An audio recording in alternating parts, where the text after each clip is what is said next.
దొరికిన కాడ చెప్పు తీసుకునే కొట్టి సమాధానం చెప్పి సిగ్గు శరం ఉండాలి. మహిళలకు అధ్యక్షురాలుగా ఉన్నావు. సీఎం ఆ విధంగా మాట్లాడినప్పుడు ఈ యొక్క దౌర్భాగ్యుడు, ఈ యొక్క దుష్టుడు సీఎం అయినందుకు సిగ్గుపడాలి. యావత్ తెలంగాణ కూడా బుద్ధి చెప్పి తీరాలని చెప్పేసి సిగ్గు ఉండాలి. అమ్మ నీకు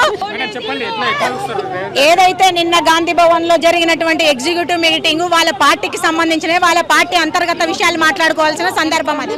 కానీ అలాంటి సందర్భంలో కూడా సిగ్గు మాలి అసలు ఎట్లా అంటే ఆయన ఒక హిందూ అని కూడా మరిచి అంటే హిందూ దేవుళ్ళని కించపరుస్తూ మాట్లాడుతుంటే అదే వెనక స్టేజ్ లో కూర్చున్నటువంటి మహిళ ఆమె మహిళా అధ్యక్షురాలు సిగ్గుండాలే కొంచెమైనా అంటే మహిళా దేవతలను కించపరుస్తుంటే ఇక పక్క నవ్వుతాంది. సిగ్గు ఉండాలి అమ్మ నీకు, సిగ్గు శరం ఉండాలి. మహిళలకు అధ్యక్షురాలుగా ఉన్నావు.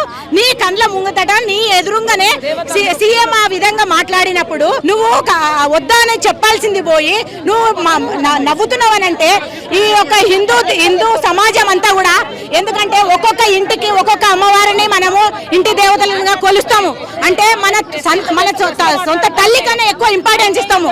ఫస్ట్ మనం ఏదైనా వండినా కూడా దేవతలకు ముందుగా పెట్టి ఆ తర్వాత మనం ఏదైనా తింటాం.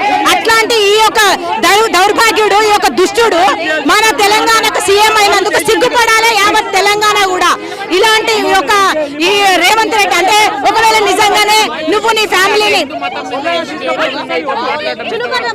ఆయన ఫ్యామిలీని ఒకవేళ కాంగ్రెస్ లోకి కన్వర్ట్ చేసుకోవాలంటే హ్యాపీగా కన్వర్ట్ చేసుకోమని, అంతేగాని హిందూ దేవుళ్ళను దేవతలను తప్పుగా మాట్లాడితే ఏ ఒక్క హిందూ సమాజం ఊరుకోదు. అవసరమైతే దొరికిన కాడ చెప్పు తీసుకునే కొట్టి సమాధానం చెప్తారని చెప్పేసి ఈ యొక్క హిందూ సమాజం తరపు నుంచి మేం చెప్తా ఉన్నాం. అవునండి, ఏదైతే జూబ్లీహిల్స్ ఎలక్షన్ లో ఆయన టోపీని ఎత్తులో పెట్టుకున్నాడో ఆ రోజు నుంచి ఇట్లా పిచ్చి పిచ్చి వాక్యాలన్నీ చేస్తా ఉన్నాడు. ఆయన గెలిచింది ఒకటే సీటు, రానున్న ఇంకా చాలా ఉంది, ముందు ఆయన చూడాల్సింది ఇంకా చాలా ఉంది రాజకీయము. కాబట్టి ఈ యొక్క రేవంత్ రెడ్డి వైఖరిని మన తెలంగాణ హిందువులందరూ కూడా గమనించాలి. బుద్ధి చెప్పి తీరాలని చెప్పేసి మేము వేడుకుంటా ఉన్నాము ఈ యొక్క బీజేపీ మహిళా మోర్చా తరపు నుంచి.